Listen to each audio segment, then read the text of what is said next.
I am not happy.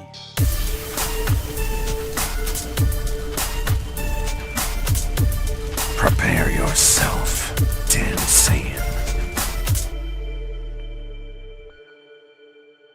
If you are new to the channel, make sure to hit that subscribe button and turn on notifications. That way you never miss a video. Chapter 59 of Dragon Ball Super's manga has just dropped, and we finally get to see what Ultra Instinct can do against a fully realized Moro. And of course, this is Ultra Instinct Omen or Sign. It's not the full mastered thing. And this chapter overall was not that bad, but it had some aggravating moments, like legit aggravation. There is one in particular, and because I started the video off this way, I'm gonna go ahead and hit it off right off the bat at the very beginning of this video, because this shit pisses me the fuck off. Okay, Goku is fighting against Moro, and then he tells the peanut gallery over here, fucking Gohan and Piccolo, he tells them, back up, give me some space to work here. And they're like, yeah, no problem, and don't worry about the Earth. You can do whatever you want to the planet, because we have the Dragon Balls. We're collecting them right now. We almost got them. I think he said they do have them, all on Dende's lookout, and they are going to use them to wish away all the negative shit that happens to the planet. And this shit pissed me off. I'm sorry, but it did. This is by far the most aggravating thing about Dragon Ball as a whole. There are no consequences. There are no consequences to anything that happens, and it's been that way for a very, very, very, very long time. Dragon Ball Z and Dragon Ball Super, for the most part, they've wished back things. They used Whis' reverse time reversal technique. They've used the Zeno button that I think Goku still has in his possession, and of course the Dragon Balls, and they just kind of wish away these things. At the end of the Tournament of Power, they wish back all the universes, and then you find out it didn't really mean anything. If anybody wished for anything selfish, then boom, that would be it for them. And so it gets really aggravating, and it's really annoying when this keeps happening, because it completely cuts the stakes.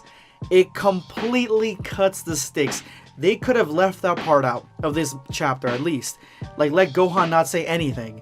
Because once Gohan, this battle is going good, by the way. The battle in and of itself is good. It shows the complete weakness of Omen and just Ultra Instinct in general. It's the same thing that happened in the anime, and Moro sort of uses it. But there's this battle going on beyond the battle between these two. It's like a time limit battle that's going on between them. And so this is really good and riveting stuff. And the battle itself is really, really fun to watch. Really, really fun to read. And you get to see exactly why Moro fears, to a certain extent, Ultra Instinct, and why he realized that the best method is just to stop Goku from moving, which he achieves twice, I guess. The second time he actually almost finishes Goku off, you would think. But there is one aspect of that fight that I feel like I think that I would have changed. But going back to Gohan, this fight's going on, and Gohan's just like, oh, don't worry, Dad. You know, we got this. We do whatever you tear the whole planet apart, killing billions of people. It don't matter. They died and roasted, fiery deaths, but you know, that momentary pain and blackness, darkness going straight to the other world, don't worry, that's temporary. We're gonna wish them all back. So just do whatever you gotta do tomorrow. And I understand you want to have Goku not hold back, but it just cuts the stakes of it when you're like, we have a reset button right here, good and ready. It's ready to go. And to me, that pisses me off, and that completely cut the chapter in half and made me even, like, a good chapter, a good fight, it undercut it so heavily. And just all the tired cliches of them watching Goku fight also was getting on my nerves. Oh, Goku's here? I think Android 18 said that. She's like, oh, Goku's here? Oh, okay, we're good then. And like, then they're like talking about Goku's techniques and oh, he's faster than this. It's just this whole spectator thing that happened during the Tournament of Power and actually happens a lot in Dragon Ball. It's getting kind of tired. Like, I would like to see like new situations where they aren't just kind of like watching, like they can actually either help or not be there, or have like 73 jump back into operational mode and, you you know, get him fixed up and then have him attack the rest of them. Like, something along those lines would be pretty cool. But no, they're just standing there watching, like, at the Tournament of Power. Like, that stuff was pissing me off. That was really making me mad. But going into the actual meat of this chapter is the fight between Moro and Goku in Ultra Instinct. And it's really cool because by the end of it, you see exactly what's going on, first of all. You see that Goku is trying to finish this fight as fast as possible because he cannot go into Ultra Instinct. He has not mastered Ultra Instinct yet. And Moro knows this. So Moro at the same time is trying to let Goku wear himself out so he can catch him by surprise and take all his ki.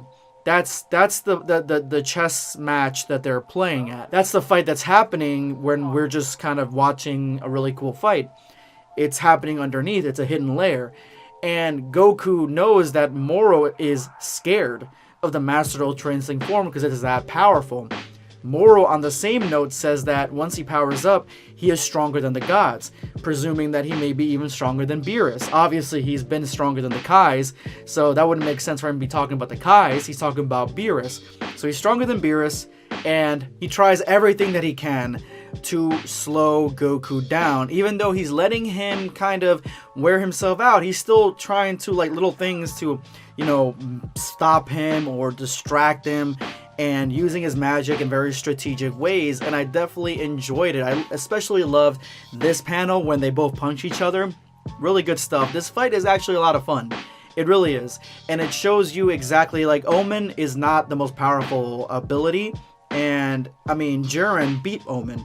So Jiren is still pretty strong compared to Moro and Goku. It's the mastered form. That's the one that you really have to look out for. And that's the one that Moro, even Moro himself, is scared of. The one change that I would have, honestly, is that I would make it so Moro can absorb the ki that's coming off of Goku. I don't like the fact that the Ultra Instinct ki is just like normal ki. Even at one point, Piccolo says, oh, we can't even sense it. But it would have been really cool if it would have been something that Moro couldn't absorb. Because that would make more sense. I was talking about that before. That's why Goku was going for that form. Because not only is that his strongest form, but maybe Moro can't absorb that kind of ki. Well, that's not the case. He ended up absorbing the ki. He gets Goku in, like, the second best shot. Where he kind of gets him, like, Topo did.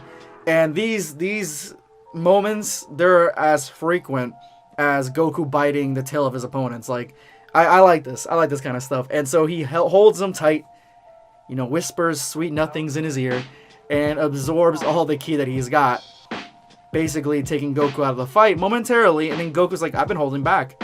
You know what? Fuck it. I'm going to go into the next form, and I'm not going to reserve ki. So he's going to try to push into that Mastered Ultra Instinct form. Hopefully he can get to it. And we get a cool little side moment where Beerus and Whis are talking about training Goku, and Beerus is really only preoccupied about food, and he's saying that Beerus is a waste of space because he didn't have any recipes. Okay, that's all well and good, but Beerus, there is a legit god about to, like, destroy the planet. Like, I'm hoping that Beerus jumps into action, because this is the sort of Beerus level threat that warrants his attention. He needs to go and face this motherfucker and take him down. All in all, the chapter overall was pretty good. And, like, if I had to rate it, I don't have a rating scale. I just think that it was pretty high. Like, the fight was pretty good. And even though I would have changed a few things, the fight was pretty good. But that one moment from Gohan, like, that, like, deducted, like, 5 points from me, because it just made it seem like I actually was kind of like, oh shit, can Goku really pull this off? I mean, this guy's like an actual threat. Like, he's killing people and murdering people and killing planets and absorbing people. He's actual threat. And then Gohan's like, nah, we good. So I'm hoping what happens is that Moro either destroys the planet, and they can always get it back some other time, but it should be like resets shouldn't be so quick, honestly. We've already had too many resets in Dragon Ball that are really, really quick because of the wishes and whatever.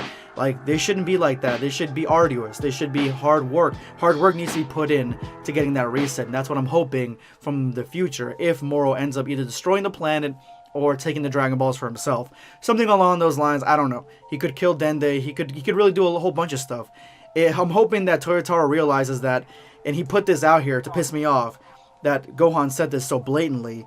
That way, when they do subvert my expectations with it, I'm really excited.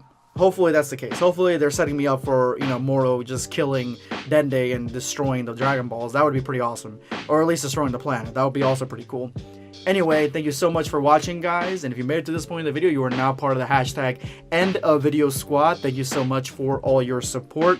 Make sure to drop that comment with that hashtag for a chance to be featured in my next video. Today, I'm going to be responding to Lego Comic TV. I like Goku Black. This was a good fight. Yes. Yes, it was. Thank you so much for your comment. This is going to be Blackscape signing off. Take care, guys.